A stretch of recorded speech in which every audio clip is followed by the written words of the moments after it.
Apa jawaban Allah saat malaikat Jibril mengatakan, ya Rabb, kekasihmu Muhammad meminta jaminan untuk umatnya.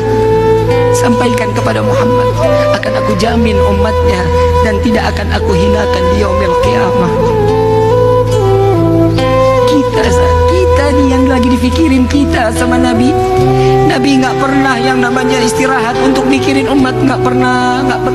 Nggak ada dalilnya, nggak ada. Saat dimana Nabi satu malam, saat dimana di rumah Siti Aisyah, satu malam Nabi terbangun dari tempat tidur, dicari oleh Siti Aisyah. Siti Aisyah terlelap dalam tidur. Begitu saat dibangun, dilihat Rasulullah nggak ada. Dicari di dalam masjid, ternyata Nabi sedang salat, ditungguin sama Siti Aisyah. Setelah selesai salat, ya Rasulullah, kapan waktumu istirahat? Kasih waktumu untuk istirahat sejenak. Apa jawaban Nabi Muhammad?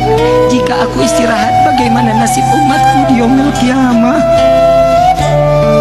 Jika aku terlelap tidur, bagaimana nasib umatku di yaumil qiyamah?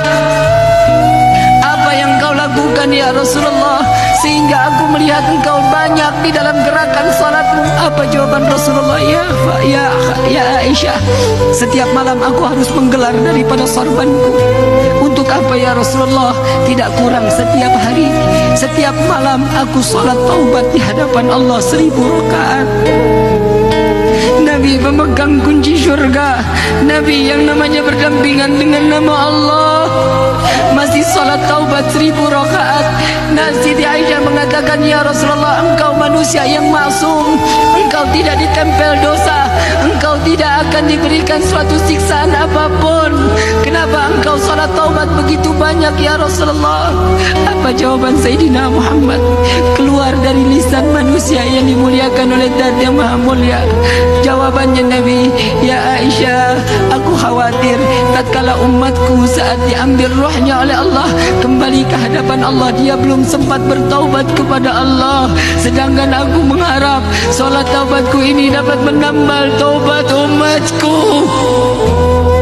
Huwa Muhammadah, dia adalah Sayyiduna Muhammad sallallahu alaihi wasallam yang menjaga kalian, yang bertobat demi kalian, yang pelipisnya berdarah demi kalian, yang menahan lapar dengan rasa sakit demi kalian umat Sayyiduna Muhammad.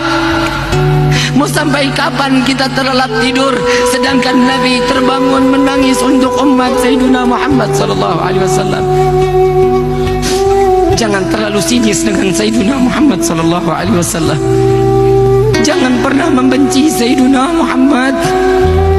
Karena kita, saat kita masuk ke dalam syurga, tatkala Siti Fatimah mendengar daripada Nabi mengatakan, ya Fatimah, jangan engkau menangis wahai putriku, jangan engkau menangis wahai kecintaanku.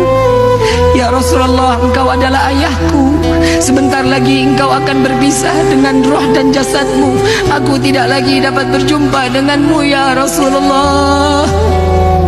Dekatkan telingamu wahai putriku. Setelah wafatku engkau yang akan kembali kepada Allah. Setelah wafatku engkau yang akan kembali kepada Allah. Bukan gembira, makin nangis Siti Fatimah. Tatkala Nabi jika rindu dengan wangi syurga dicium kening Siti Fatimah. Jika Nabi ingin dengar lantunan daripada telaga yang berada di dalam syurga, mendengar suara lantunan ayat suci yang dikeluarkan oleh Siti Fatimah binti Muhammad Rasulullah sallallahu alaihi wasallam.